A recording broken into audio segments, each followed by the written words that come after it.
100 Resilient Cities and its partners are here in Athens to focus in on the critical conversation around refugees and cities.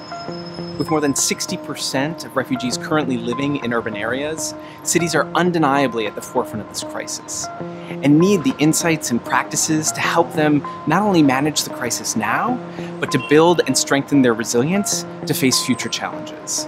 Through the 100 RC Network Exchange program, Chief Resilience Officers have the opportunity to come together around the common resilience challenges their cities face. Over the coming 3 days here in Athens, 8 cities, a dozen partners, and experts from the local municipality of Athens will be working together to do just that.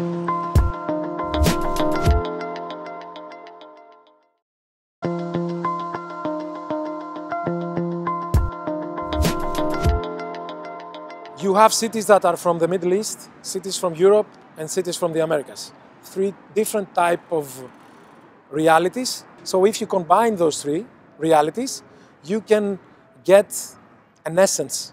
Together with the municipality of Athens and the municipality of Paris and Ramallah, we applied for creating this exchange network in order to understand and learn from other cities throughout the world how they are tackling issues of immigration, both in terms of emergency management, but most importantly in terms of long-term integration.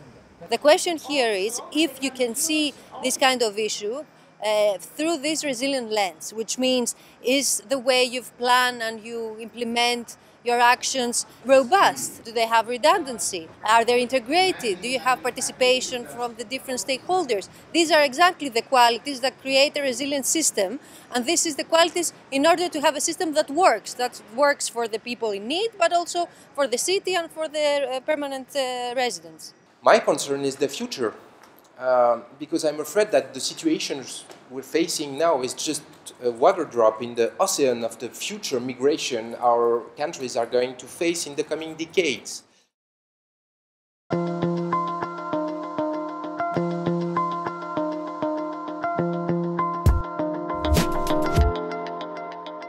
Cities across the world are engaging the issues that we've been learning about and working on in the United States, that communities are facing unprecedented migration, and that how a community chooses to respond and if it chooses to manage it as a problem versus if it chooses to see migration as an opportunity, a chance to develop a stronger community for all their residents, that they can thrive. And so it's the right conversation at the right time with the right people.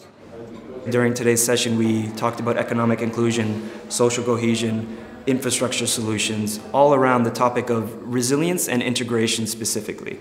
We focused more on the idea of getting people kind of involved within society through kind of the dignity of having some kind of labor, some kind of job. So nobody has thought about, how can you step on that and actually create further possibilities for the local communities, mostly but not exclusively, from the assets that are already coming into the country that would not come otherwise. Having events like this and having CROs from across the world, from different regions, all experiencing migration in their own unique way, really gets at the common themes, both in terms of integration and how building towards integration can lead to more resilient cities overall.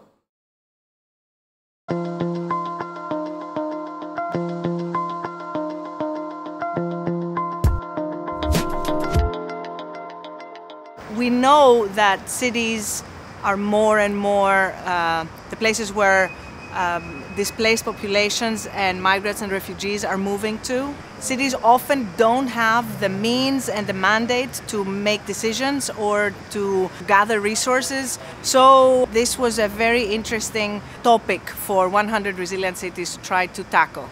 I attended a lot of conferences and summits. This is the only time I take something back home with me. I live.